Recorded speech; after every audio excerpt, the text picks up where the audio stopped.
In your book, Jerusalem in the Quran, you say it is written in the Quran that the Jews should reside in the Holy Land. The Quran declares, but you wouldn't know it because the New York Times would not publish it, nor would the Washington Post, nor would CNN broadcast it. That the Quran declares that the Holy Land was given to the Israelite people. Now, would that not be crucially important information? Would it not be, Herman? I'm not hearing you. Oh yes, Morris. Yeah, I was nodding.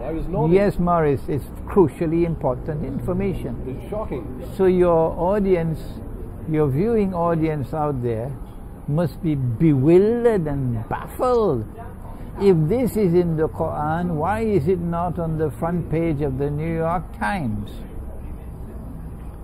There's an answer why. The answer is that the grant of the land was not unconditional. There were conditions attached to the grant of the land. And those were that you must have faith in the one God.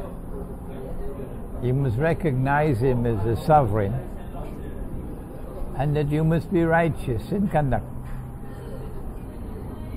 You can't be a money lender, lending money on interest, and be righteous in conduct. Now, every time the Israelites violated the condition, the Lord God debarred them from the Holy Land, threw them out of the Holy Land.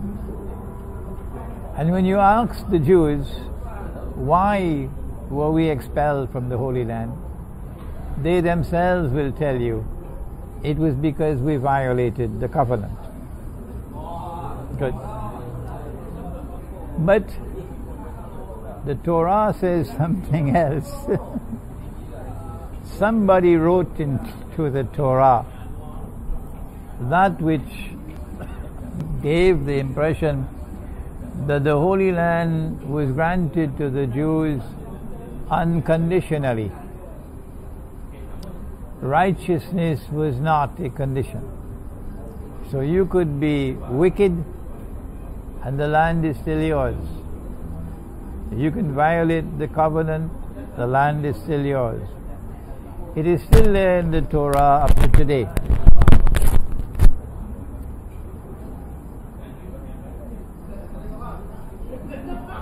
It is not because of righteousness, says the Torah, that the Lord God gave you this good land to inherit. For you are a stiff-necked people, quote unquote.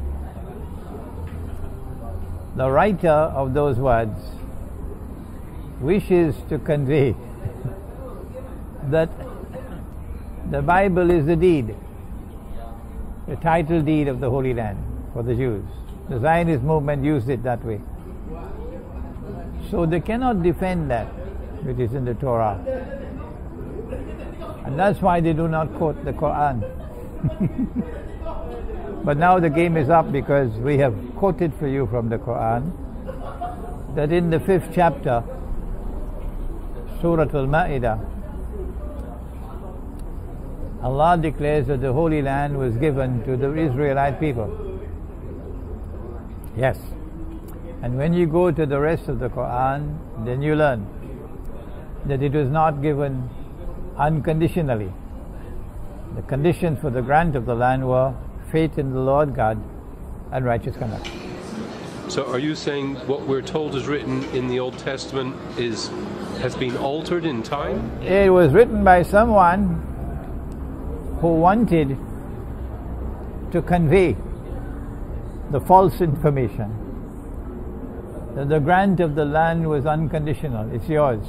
Come rain or come sunshine, it's yours. You could almost believe from what you're saying that the Muslims would accept the Jewish Zionist entity if it was righteous. Not a Zionist entity, because Zionism from day one, the day it was born, was wicked. Jews, yes. Muslims, the grant of the land was not unconditional, and the grant of the land was not exclusive. The Jews have the right to live in the land. It's their land, but it's not theirs alone. Others who worship the one God also have the right to reside in that holy land. Okay? What will be the power relationship? The Quran is silent on that. Whether it be a Jewish state which will tolerate non-Jews or so, the Quran is silent on that. But the fact is, the Jews are not the only one who have the right to reside in the Holy Land.